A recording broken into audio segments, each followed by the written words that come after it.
Em tempos de redes sociais, onde o empreendedorismo ficou tão glamourizado, e eu acho isso um desserviço para o empreendedorismo e para a sociedade, todo mundo que chega para mim, porque me vê apaixonado por empreendedorismo, e me pergunta isso, eu falo, cara, primeiro passo é vamos entender se o teu caminho é realmente o empreendedorismo, se a tua vocação é empreender. Então, cara, você tem que entender se esse é o teu chamado, e não porque você viu na rede social empreendedor lifestyle, aquela fotinho na praia com laptop. Isso é um desserviço, cara. Vocês sabem disso, eu tô falando aqui, mas eu tenho certeza que vocês sabem disso, né? A gente trabalha pra caramba, a gente tem mais patrão do que todo mundo no fim das contas. É uma incerteza gigantesca. Então, se a pessoa tá nessa dúvida, né, se vai empreender ou não, gasta um tempo para entender se de fato é o teu chamado, é a tua vocação ao empreendedorismo e você não tá fazendo isso pelas razões erradas.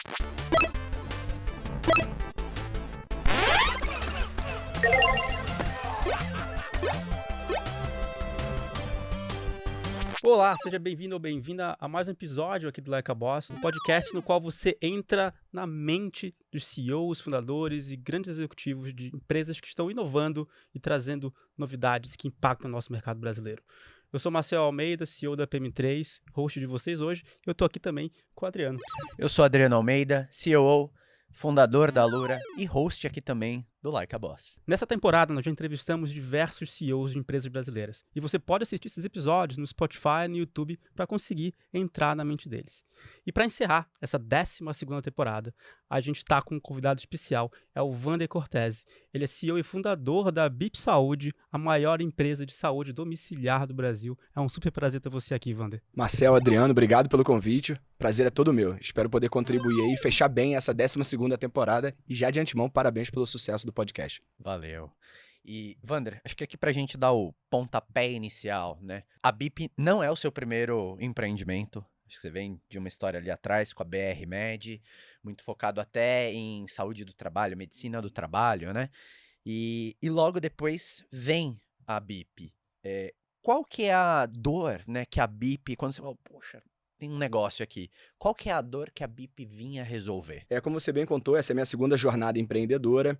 E a gente, quando se descobre empreendedor, né, nós três aqui passamos por essa jornada, me parece que a gente começa a olhar o mundo sempre procurando como a gente pode fazer melhor. Alguns olham isso como um dom, às vezes pode parecer uma maldição, porque você não consegue parar de analisar tudo, né? E verdade seja dita, ali em 2016, 2017, se a gente puxar na memória, a gente já tem a essa altura aplicativos no nosso celular para todo tipo de demanda. Então, por exemplo, se a gente estava com fome, todo mundo pensa no mesmo aplicativo. Para pedir um carro, para mandar uma mensagem, até para arranjar namorada ou namorado, todo mundo que precisa tem lá um aplicativo específico para isso. Em algum momento, eu ali, na minha primeira jornada empreendedora, olhei e falei, e saúde? Não é possível. Saúde não tem um aplicativo que seja a referência, que você possa dizer que 70%, 80% das pessoas têm instalado no celular, como eu posso dizer, por exemplo, que o determinado aplicativo de pedir comida todo mundo tem. Então, esse hiato, esse gap, mais até do que uma dor, era claro assim, vai existir esse aplicativo,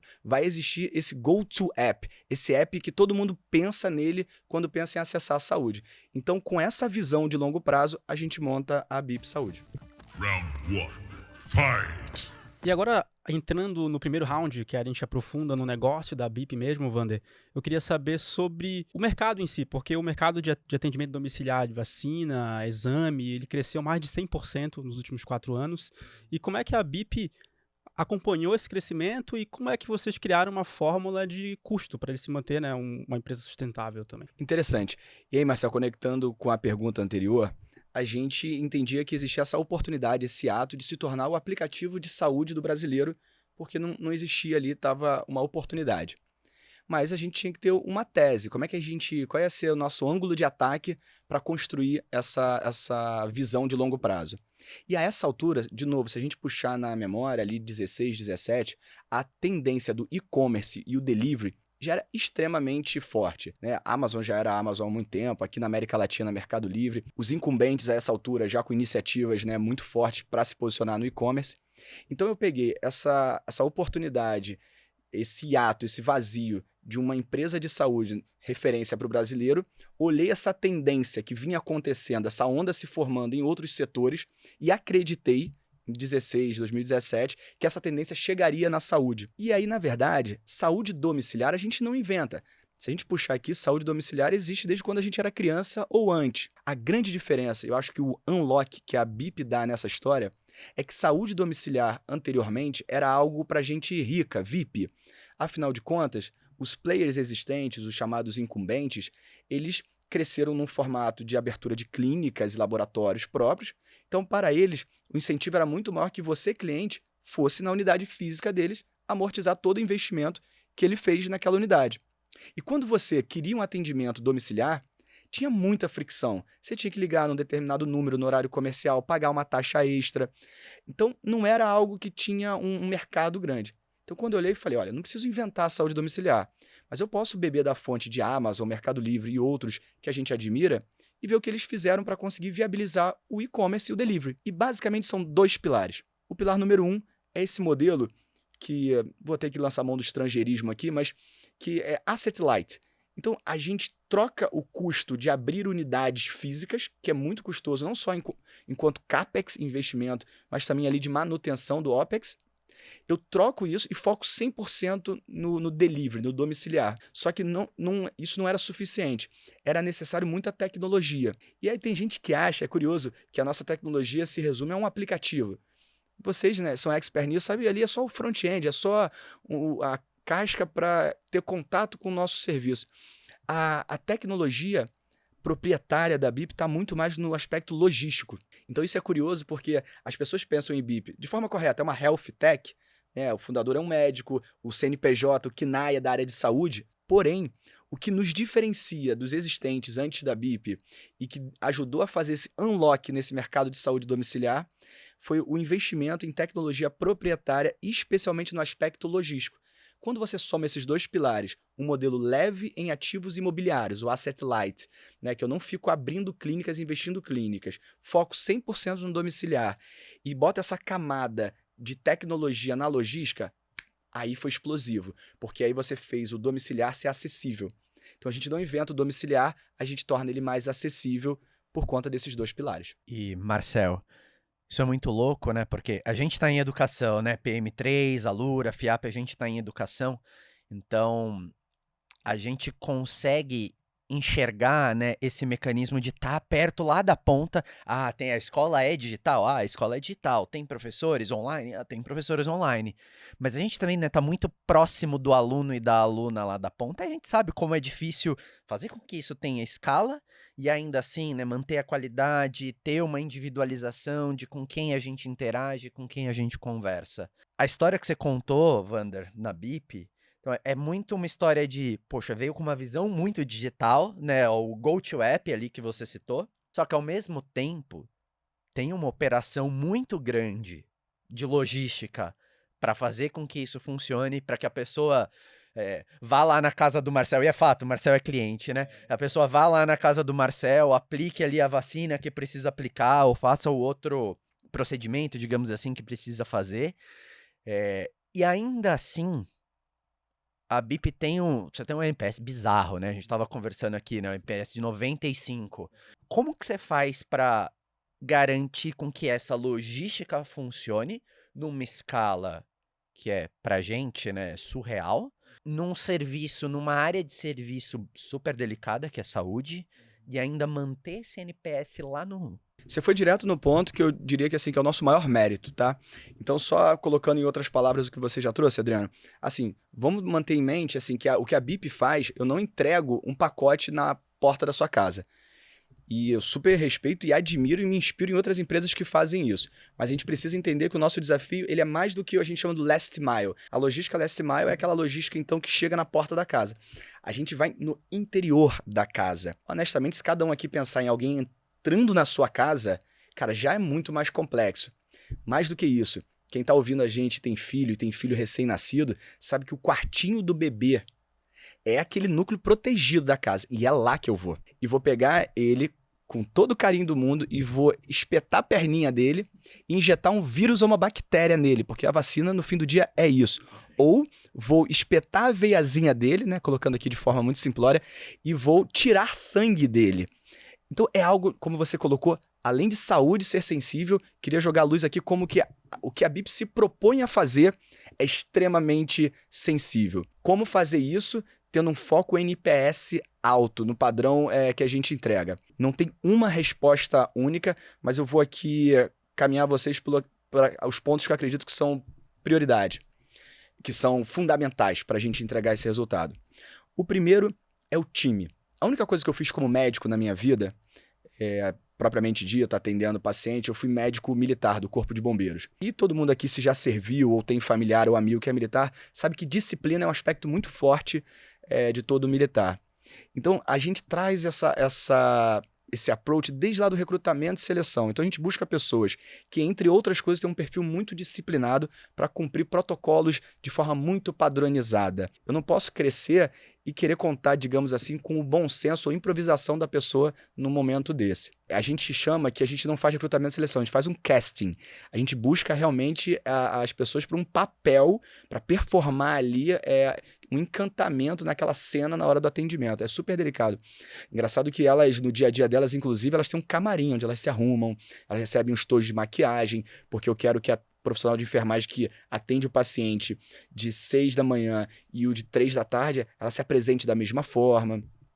Mas indo ao ponto, primeiro é recrutamento e seleção, um treinamento intenso, e tudo isso se traduz em investimentos, porque a gente contrata a pessoa, leva tempo para contratar com esse critério, a gente leva tempo treinando ela, depois processos para auditar. Então a gente usa cliente oculto, a gente faz peer-to-peer, colocando uma senior acompanhando de forma randomizada. A gente, uma vez por mês, para a companhia, num evento chamado BIP Break, fecha as agendas, de novo, é investimento, porque eu estou deixando de faturar, mas eu paro para garantir que a gente está homogeneizando os novos protocolos, está todo mundo entendendo o que foi alterado. Então tem muita disciplina nesse processo. Mas eu acho que o que amarra isso tudo e que traz a resposta para o Adriano, e a gente provavelmente vai falar desse tema aqui algumas vezes, essa cultura da BIP.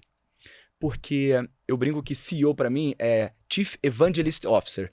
Acho que meu principal papel na companhia é ser o evangelizador dessa cultura que passa por esse aspecto disciplinado.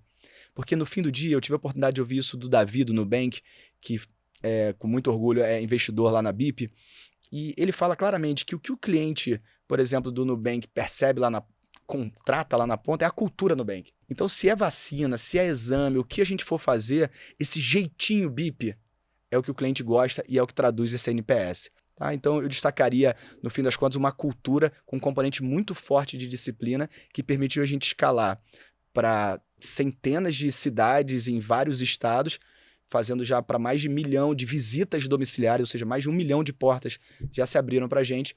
E a gente tem claramente como estrela norte na companhia. A turma sabe que meu humor está diretamente relacionado ao NPS da companhia. E ele, historicamente, por qualquer cohort que você olhe, por estado, por business unit, ele é 95+. Então, passa por aí. E você citou de capacitação, treinamento, e tem até uma entrevista na Exame que você fala sobre isso, no qual vocês têm um treinamento contínuo, né, de todo mundo, BIP Break, etc. Você consegue aprofundar um pouco mais para a gente entender como é essa cultura? Porque, de fato, qualquer empresa que vai parar muita gente para isso tem seu custo, mas tem seu benefício. Como é que você começou a construir isso ali na BIP? Eu acho que vai muito naquela frase que a gente, como empreendedor, conhece, que é o walk the talk. Falar que você investe no time, falar que você é focado em NPS, eu acredito que todo mundo vai dizer. Mas quando você tem que chegar lá e mandar fechar a operação em todos os estados, em horário de trabalho, para investir preventivamente em treinamento, eu acho que aí você walk the talk. E aí, realmente, assim, eu precisaria de um episódio inteiro pra gente ir em pequenos pedaços, mas vou dar um exemplo de coisa bacana que a gente faz. E eu trouxe isso da minha experiência de bombeiro. Que é o seguinte, a gente tem as salas de simulação, porque a gente foi aprendendo ao longo do tempo, e o bacana aqui é ser humilde e entender que são 8 anos, e eu tô te contando hoje com o benefício da retrospectiva. Não começou assim, mas a gente inicialmente contratava bem, treinava e submetia a pessoa à vida real. E percebia que vida real é diferente de treinamento. E a gente percebeu que a gente precisava fazer simulações antes de liberar a pessoa para, de fato, assumir uma agenda. Porque por mais que ela performasse bem na teoria ali no treinamento, às vezes o efeito vida real é igual aqui, né? Liga a câmera, tudo muda, é diferente, tem alguém te observando. Dito isso, a gente criou aquelas salas, sabe igual filme de Hollywood, de essas coisas de interrogatório, de CSI, Uhum. que tem aquele Teu vidro. espelho. Isso, aquele one-way mirror, né? É. Que acontece? Elas sabem que a gente está do lado de lá, mas o bacana é, ela tem todo o treinamento teórico, ela consegue escrever todo o protocolo, e ela vai lá para dentro do aquário, sabendo que a turma toda está assistindo, e tem uma instrutora sênior fazendo papel de cliente, com vários cenários possíveis de perguntas, dúvidas, e ela vai lá e faz. Só que tem uma coisa muito interessante, ela se assiste depois. E é curioso, porque eu tenho certeza, vocês, né, como host de podcast, vocês fizeram o primeiro, o segundo, o terceiro, aí você se assiste e fala, puta, olha meu braço ali, olha meu caguete, por que minha cabeça fica virada assim sempre? É a mesma coisa. E a gente fica com elas ali semanas, até elas estarem confortáveis, e aí a gente coloca. Então, Marcel, só para ilustrar um pouco mais e aprofundar como você pediu, são escolhas que você, nos bastidores, precisa decidir. E aí você tem que conversar com um cara do FP&A que tá lá dizendo, pô, mas a produtividade da força de trabalho caiu porque a gente tá com muita gente em treinamento. Aí tem um time da qualidade puxando a corda pro outro lado. E a gente não abre mão disso. E eu fico ali no meio, calma, gente, calma. Então, é aí que a cultura walk the talk. E, Vander, desde quando começou a BIP, lá atrás, com essa ideia do go-to-app, até hoje, tiveram diversas rodadas de investimento. Eu imagino também, né, que até para você, né, que está empreendendo aí também, independente do estágio que você tá, você percebe também que o seu negócio ele vai passando por pontos de mudança, né, de inflexãozinha ali, que algumas realidades mudam. Queria que você contasse um pouco pra gente, ao longo dessa trajetória da BIP, quais foram esses grandes pontos de inflexão a cada, talvez, né, o ponto que demarcava, talvez, cada série A, B, C que vocês foram recebendo. E hoje, o que é a BIP? Quais são o conjunto, né, o set de ofertas, digamos assim, de serviços que a BIP tem para todo mundo? Legal. Isso, Adriano, você me dá uma oportunidade de falar até a minha visão sobre essa esteira de venture capital, que a gente sabe que passou por uma mudança muito importante, né? Você mencionou na abertura, essa é a minha segunda jornada empreendedora. Apesar de ambas serem em saúde, elas têm algumas diferenças. A primeira é um foco B2B, essa é um foco claramente B2C, mas uma diferença pouco visível para quem está de fora é que a primeira foi não VC-backed. Expressão bonitinha para dizer cresceu sem dinheiro de investidor. E a BIP já surge numa época onde existia um ecossistema de investidores de venture capital e a gente seguiu esse caminho. Não estou aqui falando que é melhor ou pior, mas claramente, acho que todo mundo aqui assistiu, em especial ali, chegou no ápice dessa euforia ali em 21, e a gente começou a ver pessoas fazendo captação sem ter um objetivo claro, sem ter milestones claro. Essa é uma rodada seed, logo pressupõe-se um tamanho de cheque desse e pressupõe-se que eu vou levar a companhia daqui até um determinado milestone. Então, por exemplo, é razoável pensar que uma companhia recebe um investimento seed e ela tem que, com esse capital, encontrar o famigerado product market fit. E você via companhias indo para o Series A, Series B, sem ter um product market fit. Lá atrás ainda. É isso. Então, assim, as coisas perderam um pouco ali o compasso. Óbvio que foi difícil para todo mundo os últimos 2 anos, foram muito difíceis, porque as pessoas precisaram se adequar, muitos ajustes foram feitos, um verdadeiro freio de arrumação. Então, dito isso, como é que foi no caso da BIP? A gente já fez aí 3 rodadas, então, legal que dá a oportunidade também de comentar, assim, a escolha do investidor. Pra gente, logo ali no início, a gente focou no chamado Smart Money. Então, a gente buscou investidores que não iam trazer necessariamente um valuation mais alto, mas que iam aumentar a nossa chance de encontrar o Product Market Fit e de crescer a companhia. Então, a gente traz investidores com muita expertise num setor que tem muita particularidade, que é a saúde. Então, o time lá da DNA Capital, que tem todo um histórico, investe com a gente no seed e a gente encontra o Product Market Fit na primeira business unit, que foi vacina. Logo na sequência, no nosso Series A, passado ali 18 meses aproximadamente. Em geral, os rounds, né, diz a literatura que fica algo em torno de 18 meses assim, do use of proceeds, né, do capital que você levantou. A gente, junto com o pessoal do Bradesco, via o veículo deles do InovaBra, eles investem, fazem um Series A e a gente cresce esse business que a gente encontrou com o Seed. Então, o Seed a gente encontra o Product Market Fit, algo que traciona, que você encontra um mercado que reconhece valor, que está disposto a pagar o teu produto. No Series A, a gente começa a escalar. O nosso Series B, liderado pela Valor Capital, aí sim, já um fundo super ativo na região aqui da América Latina, já mais que eles chamam Peer VC, já uma coisa menos setorial. E aí foi para a gente começar a nossa segunda business unit, que foi laboratórios. Então, indo também na tua pergunta, assim, o que a gente oferece hoje? São duas categorias de serviços domiciliares. Um é vacina, que com muito orgulho e muita felicidade a gente se tornou a maior empresa de vacina do Brasil. Caramba. Maior. E aquele... mais um daqueles casos, assim, a gente é a maior empresa de vacina sem ter uma clínica aberta. E a gente entrou no mercado de laboratório em casa. O Marcel estava até contando que, felizmente, é um cliente satisfeito, né, do serviço laboratorial. E a gente viu esse um grande mercado, que a gente tem muito a endereçar ainda. A gente começou tem 2 anos e está crescendo bastante. E aí o Series, a próxima rodada, que vai ser uma extensão dessa primeira, que a gente já está aí considerando fazer, é muito mais para crescer essa segunda rodada. Então, essa segunda business unit. Então, eu acredito que na forma como a gente fez, também é como eu recomendo que seja feito, que a rodada tenha claro ali as suas razões. Porque dinheiro sem um objetivo claro é instrumento para a gente fazer besteira. E falando um pouco de futuro também, o que a gente pensa em fazer, respeitando aí a execução com calma, é continuar crescendo vacina, tem um objetivo muito claro agora de ser relevante, buscar uma liderança num setor muito maior dentro da saúde, né, de um segmento muito maior dentro da saúde, que é de exames laboratoriais, onde tem players listados na bolsa, em companhias bilionárias. Então a gente está num mercado mais competitivo agora e a gente está crescendo rápido nisso. E futuramente, com calma, entrar em outras categorias. Marcel, por exemplo, usa óculos, né? Quem está assistindo está vendo aqui. Pô, a experiência hoje de você fazer o seu exame, né? Abre aspas aí, o exame de vista, e todo o processo de compra do seu óculos ainda é muito analógico, offline, e não preciso inventar a roda, tem várias oportunidades de fazer isso, domiciliar, envolvendo a parte online, tá? Então, vai ter óculos, vai ter infusão de outros medicamentos, vai ter drug delivery, uma série de categorias para que, dessa forma, passo a passo, com muita consistência na execução, quando necessário, backed por investidores, quando se fizer necessário, a gente chegue na visão que se tornar a empresa referência em saúde. Então, hoje, se precisar de vacina e exame, pode ir na BIP. No futuro, mais a linha de negócio, a categoria C, D, E e por aí vai.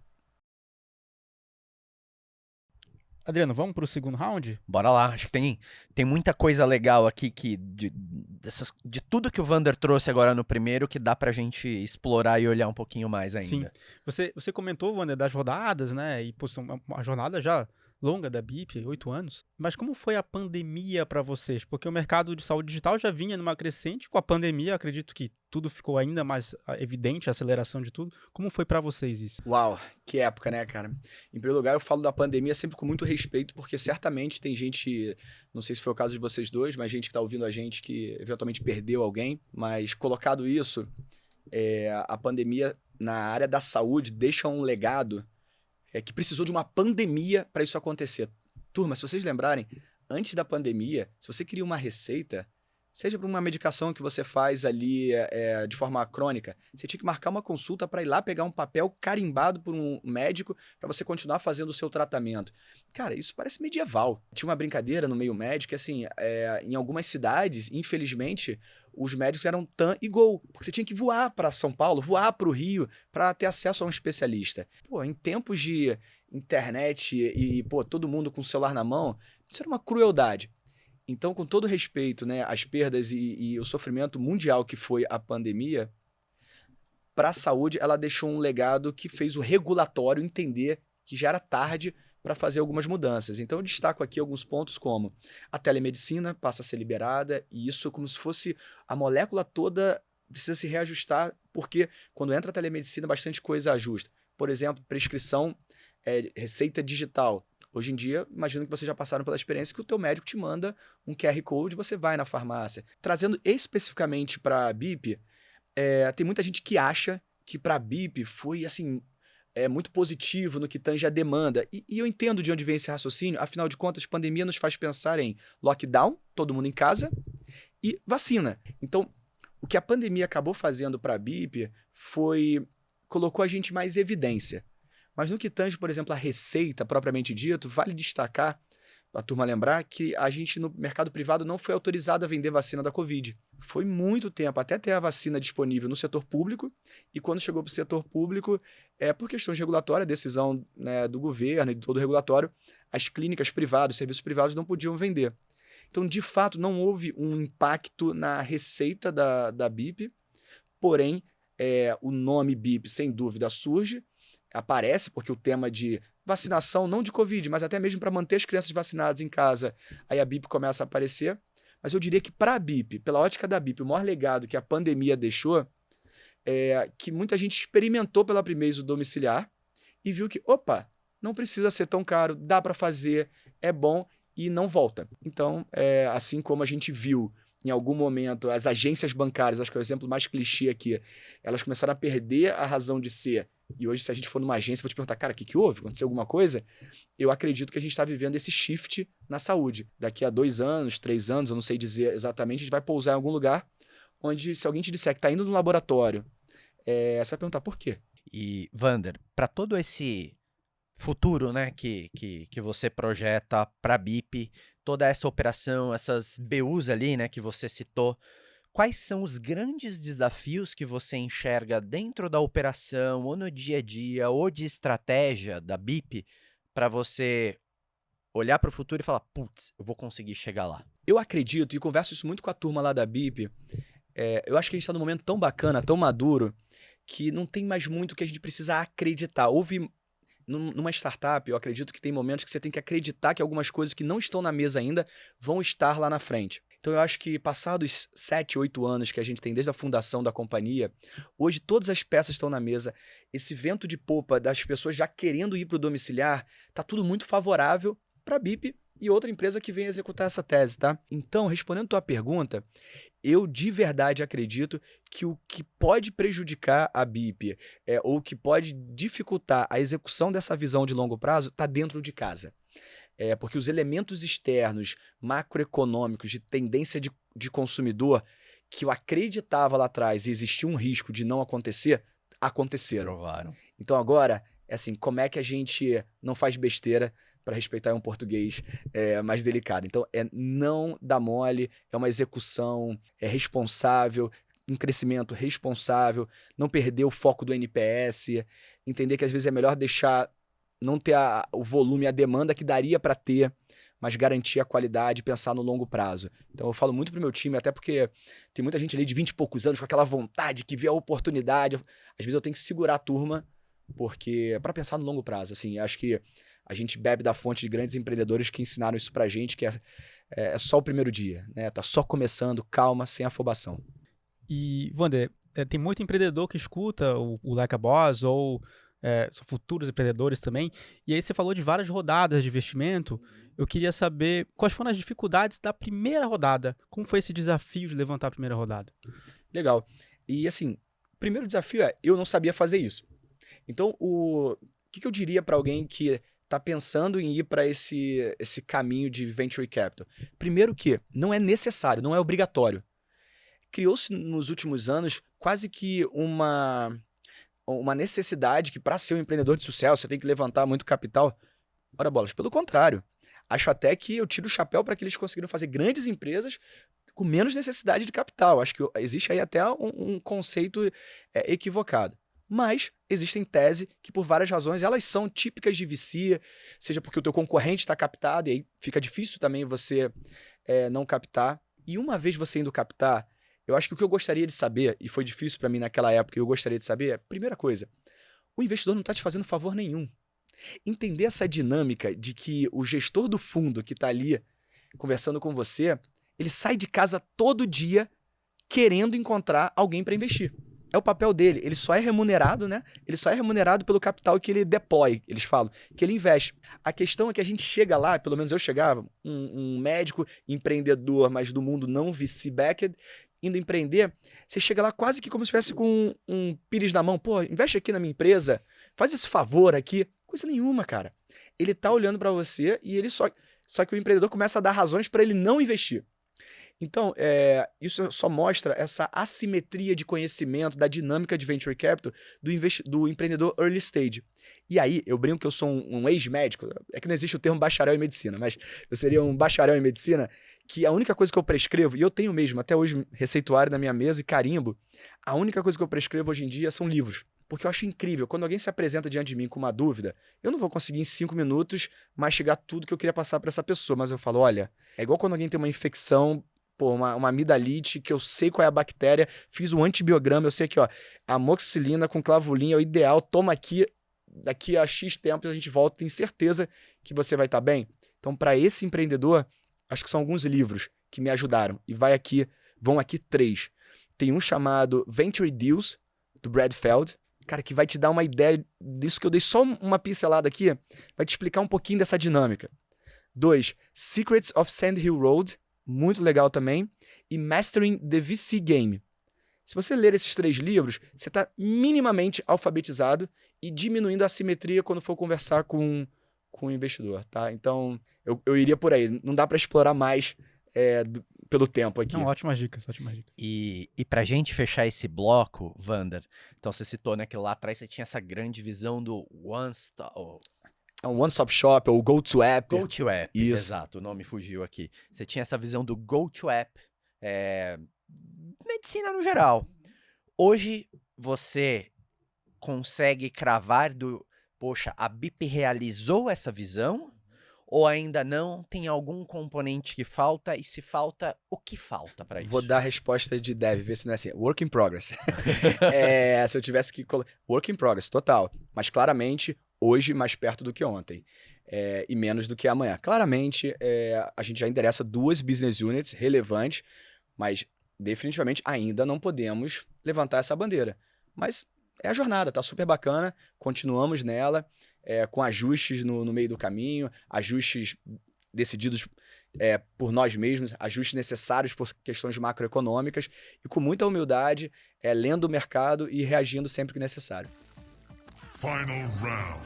Fight! E aí, Vander, indo agora pro round 3, né, a gente gosta de entender um pouquinho da onde veio, né, o fundador, o empreendedor, qual é o background e como trabalha.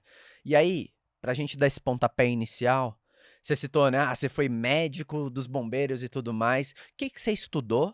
E como que foi essa transição, né, de médico dos bombeiros também para empreendedor? Bom, vamos lá. Então a história em saúde começa com meu pai. Meu pai é médico, daqueles médicos que trabalhava todo de branquinho. E o curioso, ele usava um aparelhinho na cintura que tocava quando precisavam dele no hospital. BIP? É, o BIP. Daí vem o nome BIP. Olha que coisa. Nossa! Tem gente que acha Incrível. que BIP é a buzina do carro. Não, cara. BIP pra mim sempre foi chamar saúde. A gente tava na missa, na pizzaria, no cinema, tocava aquilo, e meu pai era cirurgião cardíaco. Ele né, graças a Deus, vivo, saudável. E aí era chamado pra uma cirurgia de emergência. Pra mim, molequinho, parecia que meu pai era o Batman. Tocava um negócio e ele saía correndo, sabe? Então BIP pra mim tem esse componente. Então foi super ali inspiracional. Faço faculdade de medicina, me formei lá no FRJ, no Rio de Janeiro, e entrei achando que ia ser medicão mesmo, tá? Só que a coisa começa a mudar ali no primeiro pro segundo ano, quando eu termino um namoro, e pais meus mais novos, mas quando a gente queria conhecer gente em 2002, 2003, não tinha aplicativo, a gente tinha que procurar festas pra ir, né? Só que as festas eram organizadas por outros universitários, e era uma porcaria. Aí a história do empreendedor, que eu falei lá no início, que é o cara que anda pelo mundo vendo que podia ser melhor, eu falei, cara, não é possível. Pô, festa com fila, confusão pra pegar bebida, banheiro sujo, mais gente do que cabe. Cara, vamos fazer melhor? Aquela atitude protagonista que não fica só criticando. Vamos fazer melhor? Começa a organizar festa. Começa a organizar festa, as pessoas começam a me agradecer, eu começo a ganhar dinheiro e um output secundário ainda atendia meu objetivo, que era conhecer pessoas. Dito isso, eu falei, cara, que negócio é esse? Que sensação maravilhosa que eu tô resolvendo um problema que todo mundo queria e ainda tô colhendo diversos frutos disso. Cara, parece que o negócio se chama empreendedorismo. E aí o que um estudante de medicina nerd sabia fazer era estudar. E eu começo a ler livros sobre empreendedorismo. Eu lembro que teve eu gosto muito de livro, né? Teve um que era O Segredo de Luísa. É um livro que não tá muito no radar aí. Conhece? Livraço. Pão de Livraço. queijo. Ela... Isso, Uhum. acho que é da goiabada, alguma coisa assim. Era alguma comida que ela ia na casa da família e trazia pra vender na faculdade. E ela era estudante de odontologia, se você lembrar bem. Eu falei, cara, esse livro é um recado pra mim, que ela vive o dilema se ela ia virar dentista mesmo ou se ela ia ser empreendedora. Sem spoiler aqui. Então essa foi minha transformação, eu começo a me reconhecer, chamo meu pai e falo, pô, bichão, ó, preciso te dizer, medicina assistencial mesmo, atender paciente, não é a minha parada. E quando eu falei isso pro meu pai, as festas já estavam bombando. Com o dinheiro das festas, eu já tinha comprado o terreno do lado da casa dos meus pais, porque a festa era da casa dos meus pais. Eles eram super fãs da festa. E aí eles falaram, filho, todo mundo sabe, Mas, pô, vai estudar então esse negócio aí de empreendedorismo. Fui estudar, me deram uma HP 12C, eu não sabia usar aquele negócio. Encontrei minha tribo de empreendedores. E aí, quando eu me formo em medicina, ao invés de fazer uma residência, né, que é o caminho tradicional que todo médico recém-formado faz, eu me especializei em medicina do trabalho, porque eu já estava de olho nessa área, que foi a área que eu montei a BR-Med junto com meu melhor amigo, Davi, também médico. Mas aí eu fui estudar muito business, tá? E aí tem a primeira jornada com a BR-Med, que conecta com a história ali em 16, quando eu penso no aplicativo de saúde para o brasileiro. E no meio do caminho, como o Adriano bem lembrou, abre o concurso do Corpo de Bombeiros. E o Corpo de Bombeiros, para quem é da área de saúde, é uma área super interessante, em especial para gente acelerada, assim, atacada, que gosta do ATLS. ATLS é o Advanced Trauma Life Support. É a parte do, perdão aqui, do tiro, porrada e bomba. Sabe assim, carro capotado, acidente disso, daquilo. Pode parecer estranho, mas eu gostava de lidar com isso. E isso, para fechar aqui, conectando com a vida empreendedora, é incrível como me ajudou a ser o empreendedor que eu sou hoje. E basicamente o que você aprende no bombeiro, entre outras coisas, muita disciplina, que eu mencionei aqui anteriormente, mas também é ter método. Aí eu divido com vocês algo super interessante, que é o seguinte. Se você chega numa cena de um carro capotado, à noite, chovendo, e uma outra van envolvida no acidente. Então, van versus carro com capotagem, chovendo, escuro. Tenho certeza que, como ser humano, a sua vontade é sair correndo para ajudar as pessoas. Aí você entende que em situações de desafios como esse, você tem que ter método. Não é só o teu gut feeling, como gostam de falar. Peraí. Primeiro passo, não vamos aumentar o problema, sinaliza a área. Porque o que tem de história de, numa tentativa de ajudar, vem outro e bate na ambulância e a equipe vira vítima, então sinaliza. Segundo, corre para atender? Não. Prioriza. Quem eu tenho que atender primeiro num cenário de múltiplas vítimas? Será que é aquela criança que tá gritando? Pô, tem uma criancinha gritando no meio do barulho. Dá uma vontade de ir atrás daquela criança. Não. Criança que tá gritando tá respirando. Tem uma senhorinha desacordada ali, muito provavelmente deve ser ela. E aí sim, você começa o atendimento com ABCDE. Existe o ABCDE do trauma, tudo com muito método. Porque na hora que o bicho tá pegando, se você não tiver método, você se perde. E pensa na nossa vida como empreendedor. Não explode umas bombas. Primeira coisa, cara, não aumenta o problema. Segundo, não é quem tá mais gritando que eu vou atender. Deixa eu ver aquilo que é prioridade. E quando eu começar, eu vou de forma sistemática resolver aquilo. Só quando eu resolver esse, eu vou pro segundo. E assim eu vou. Então, olha como é que a vida né? Assim, olhando em retrospectiva, uma experiência que em nada eu podia imaginar contribui para o empreendedor que eu me formei. Então, esse é um pouco do meu background. Muito legal, muito legal, Marcelo, a analogia. Gostei bastante. E aproveitando esse gancho, como que ser médico impacta no dia a dia da BIP? Legal. E o que você imagina no futuro da área de saúde com as tecnologias que têm surgindo recentemente? A gente já mencionou aqui o Product Market Fit. Super conhecido, o pessoal chama PMF, né, PMF. Mas tem coisa que pouca gente fala, que é o Founder Market Fit. Onde eu quero chegar? Pô, já tive a oportunidade de participar de 2 jornadas empreendedoras que de alguma forma tiveram alguma prosperidade. Isso pode me fazer, num momento talvez de excitação mental, achar que, por exemplo, eu poderia entrar num negócio de educação ligado à tecnologia. Qual é a minha legitimidade nessa área?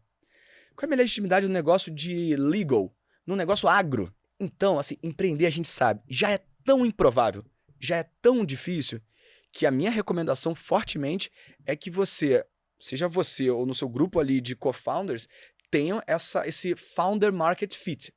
Porque aumenta um pouco a chance da gente não se machucar. Que a gente sabe que a estatística é se machucar, né? Empreender é uma máquina de moer pessoas. Alguma chance que você vai ter de sair do outro lado é você vindo com essa legitimidade. Então, ser médico não é garantia de absolutamente nada para você empreender em saúde. Precisa de humildade para, a despeito de ser médico, entender que eu não tinha capacidade nenhuma, formação nenhuma em área de business e ter ido me alfabetizar lá, mas eu acho que ajuda nesse founder market fit. E falando um pouco de futuro, né, das tecnologias, eu acho que a gente está vivendo um momento super interessante e eu não vou nem cair no óbvio de AI, porque eu ainda preciso, acho que, de um pouco mais de tempo para entender o impacto de AI. Mas só aquilo que eu falei da pandemia, a telemedicina, a receita digital, a tendência do domiciliar, isso e outros somados, cara, propõe uma releitura do setor de saúde. Isso é muito legal, porque a cada X anos, um setor passa por uma releitura dessa. E aí que as peças no tabuleiro ficam um pouco instáveis e é a oportunidade para empreendedores surgirem ali. Era uma área que, no meu ponto de vista, estava esperando. Tinha uma demanda represada muito grande por esses avanços de tecnologia, né? E Vander, hoje, né, quando você olha para dentro da BIP, para o time ali que está mais próximo de você, as lideranças, e isso é um ponto que muita gente que acompanha, a gente gosta de saber, né? Quais são as características que você busca nessas pessoas que hoje trabalham muito próximo de você? Características até de soft skills, hard skills, né? E técnicos também. Legal. E aí eu volto naquele ponto que, para mim, a cultura é muito importante. Na Endeavor a gente fala muito disso, né? No fim do dia, como que a gente, como CEO, tem essa responsabilidade de ter uma cultura clara, walk the talk ali, viver essa cultura propriamente dito e cuidar, né, que todos façam isso. E parte da cultura, para mim, são os valores. E são eles que devem ser, na minha opinião, um guia para você trazer alguém para a empresa, para essa pessoa continuar e prosperar na empresa.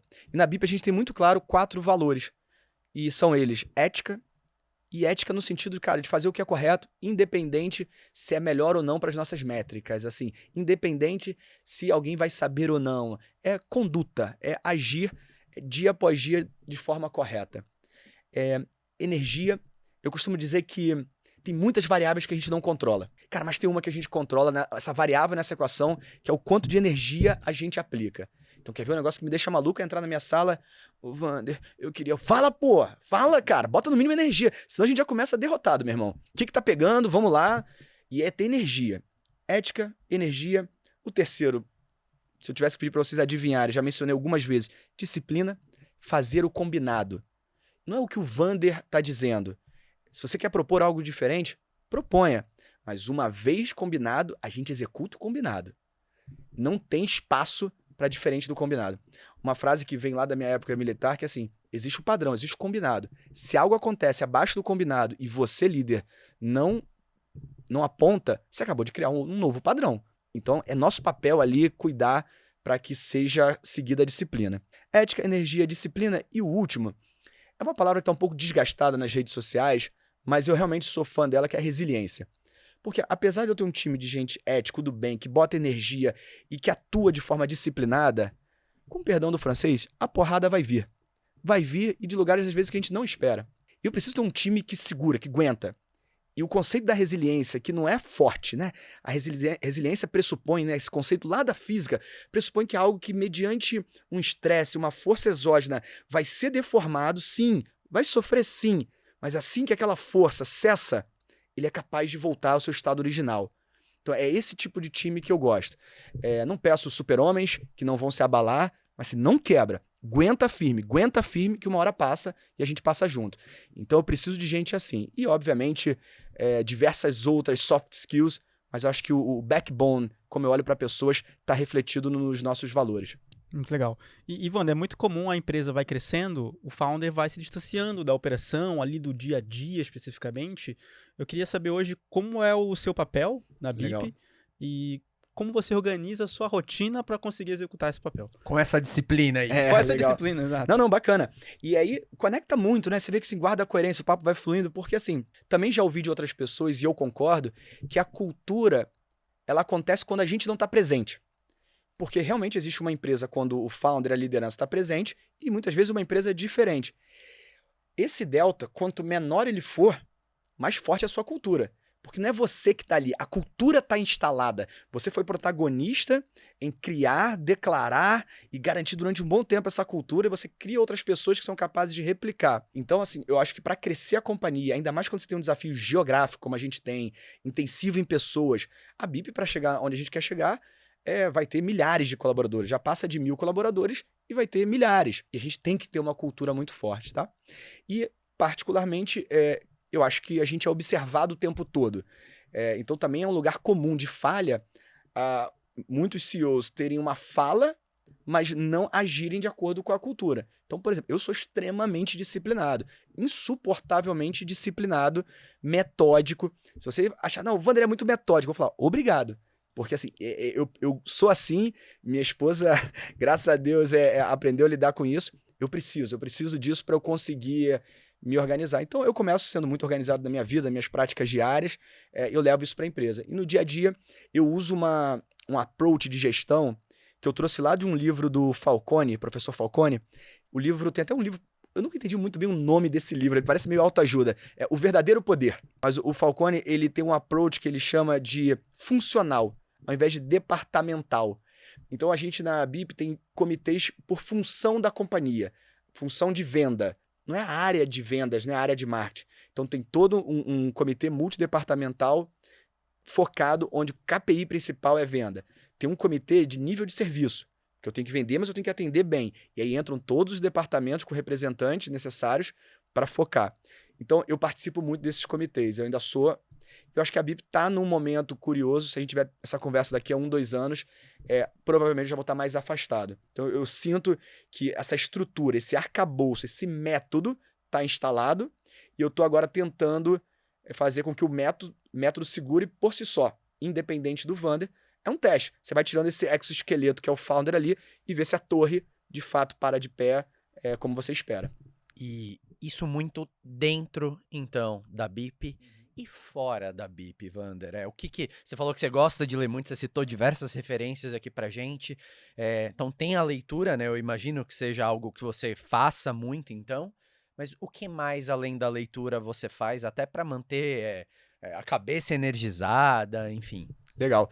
Vale destacar aqui, full disclosure, um dos melhores livros que eu li nos últimos meses foi o Adriano que me indicou, aquele From Strength to Strength. Foi assim, você foi ali igual um médico cirurgião no lugar certo, ele viu uma questão e me indicou e te agradeço por isso. E Vander, particularmente, assim, o que eu faço, né? Tem alguns pilares muito importantes na minha vida não profissional.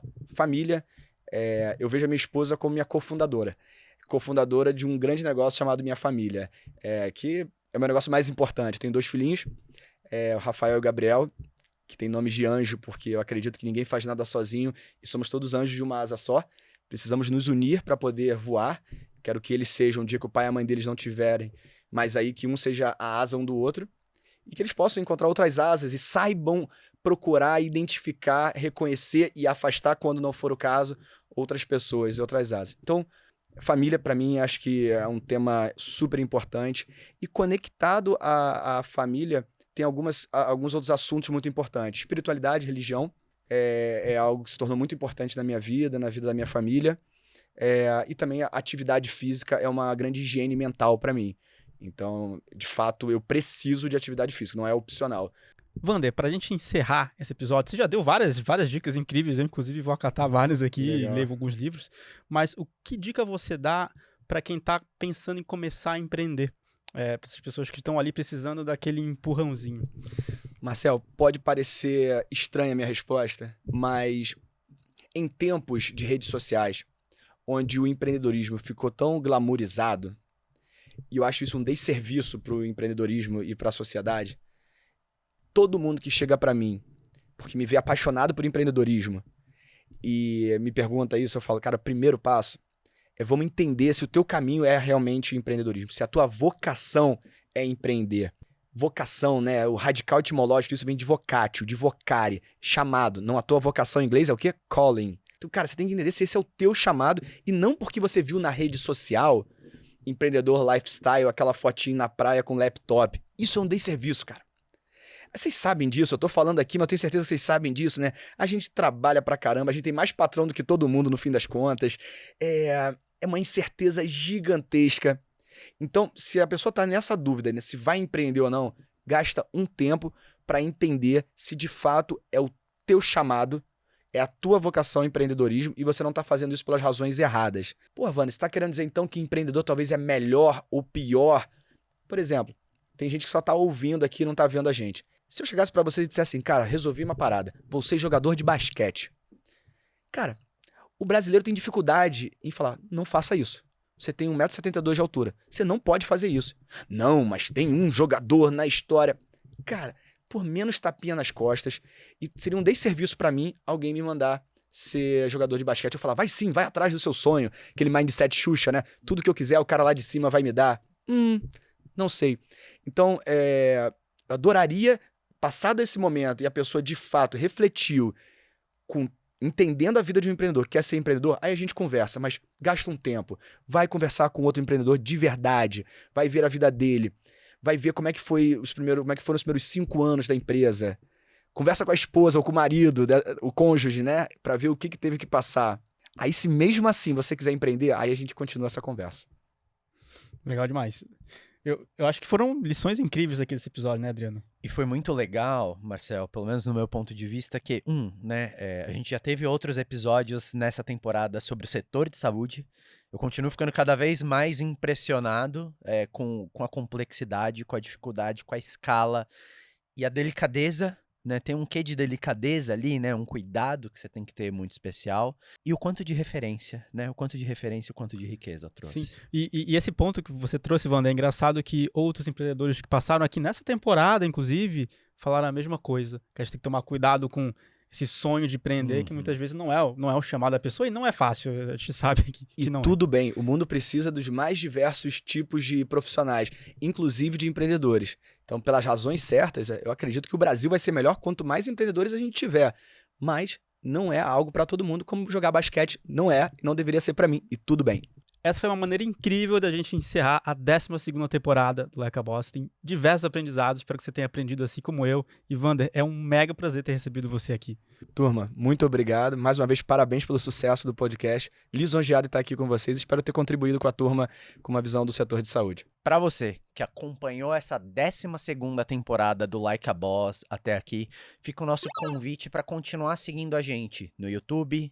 Clica ali para ativar as notificações. No Spotify também, aproveita, deixa o seu review, né, Marcel? Sobre o que você achou dessa temporada. E no Spotify também tem o vídeo, tudo disponível. Você consegue assistir, ouvir e acompanhar a gente também.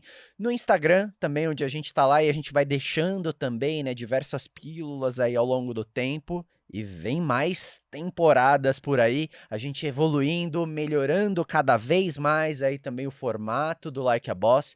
E lembrando, né, para fechar, o Like a Boss é trazido para você por todo esse ecossistema composto por Alura e Alura para empresas, PM3 e PM3 para empresas também, com diversas coisas legais, né, de B2B, que dá pra gente plugar e colocar em todas as empresas e negócios. A gente falou aqui muito, né, de Product Market Fit e tudo mais, são coisas que se aprende também na PM3 e na FIAP e FIAP Empresas também, com diversos programas personalizados de pós-graduação, MBA, cursos livres, tudo isso para potencializar e preparar o seu negócio para uma próxima etapa. Muito obrigado e até a próxima temporada.